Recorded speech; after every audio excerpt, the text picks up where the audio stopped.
sobotę wyspa Teneryfa przeżyła jeden z najtragiczniejszych dni, gdy wzburzone morze spowodowało liczne wypadki wzdłuż wybrzeża. 3 osoby straciły życie, a 15 zostało rannych w różnych częściach wyspy. Na całym archipelagu Kanarów obowiązywał stan ostrzegawczy przed zagrożeniami przybrzeżnymi z alarmami o wyjątkowo wysokich falach. Najpoważniejszy wypadek miał miejsce w Puerto de la Cruz, gdzie 10 osób zostało porwanych przez fale i zmiecionych do wody z nabrzeża.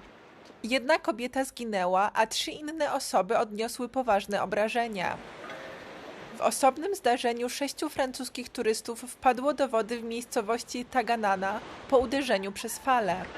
Wyłowiono także ciała 2 mężczyzn wciągniętych do morza przez siłę żywiołu.